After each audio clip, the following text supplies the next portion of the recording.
Welcome to my short talk on quantum computation and art. Art and science have coexisted for a while, where classical concepts have been taken from science and reinterpreted to then be made into art exhibitions. In this presentation, I will go through a couple of geometrical representations of quantum ideas. This will then be followed by showing the work of an artist who is focused on bringing quantum computational ideas into the macroscopic world. The block sphere, shown here, is one of the most used geometrical representations in quantum computing research. It allows for an intuitive understanding of what is going on in a two-level system. This is specifically useful for understanding qubits. The block sphere allows the understanding of pure and mixed states of qubits. It helps with the visualization of controlling qubits and how noise can interact with the system. Now I will move on to an interesting way to visualize the wave function collapse. Here I am drawing a Neca cube. It is a simple wireframe drawing of a cube, which acts as an optical illusion. With no visual clues to its orientation, the brain can interpret the cube in one of two ways. It is either seen to point up or point down. Bringing this back to the wave function collapse, the cube can be thought of as an unobserved quantum system. The system can be thought of being in a superposition of pointing up and pointing down, and as soon as the cube is observed, the state collapses. So now it's either pointing up or pointing down. This is a limited representation of the wave function collapse, because the probability that someone sees the cube pointing up may vary depending on the person.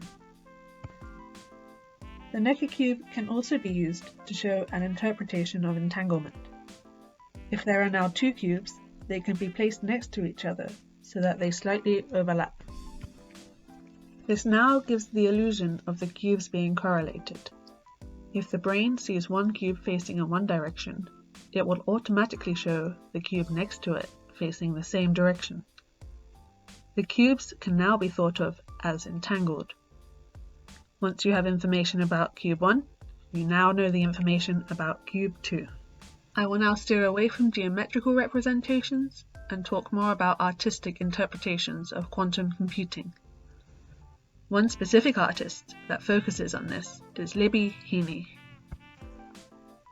Heaney created an installation called Cloud, where she aimed to recreate a quantum computing measurement in the macroscopic world. This installation was created in 2015, and the paper that I'm showing you here describes the artist's intent with the installation. So to begin with, I will describe the installation, then I will mention how this relates to quantum computing. Each one of these octahedrons is called a pixel, and is coloured half white and half black. In front of the installation, there are sensors that track the movements of the visitors. The position of the movement in front of the installation corresponds to a single pixel in the sculpture. There is code that then randomly orientates the pixel. At the beginning of the installation, all the black halves of the octahedrons faced one way, showing a low entropy state. As the exhibition carries on, the entropy increases. Now we will look at the interpretation from the quantum computing side of things. To begin with, we know for our qubits, for example electrons, we need an intrinsic property. For the electron example, this property is spin. In Heaney's Cloud exhibition, this intrinsic property is spatial location, that is, the orientation of the octahedron. Next, Heaney suggests that the different viewing points of the sculpture act as a metaphor for entanglement. If a single person is to the right of the cloud sculpture, they will only have one perspective of the installation. This can be interpreted as a quantum measurement of the system. To know more about the system, we have to repeat our measurements. So if a person standing to the left of the installation shares information with the person standing to the right, then they will have full knowledge of the system. This is an example of how a different interpretation of a quantum computing process can emerge. A different interpretation may be beneficial to quantum computing researchers. Artists may come up with an interpretation that the researcher never imagined, which then in turn may enable different ideas to be tested in the lab.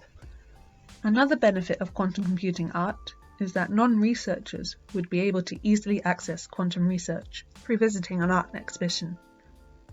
This is usually a more inviting way to be introduced into quantum research, rather than reading a well-written paper or a textbook. I hope this brief look into quantum computing art was interesting. Thanks for listening.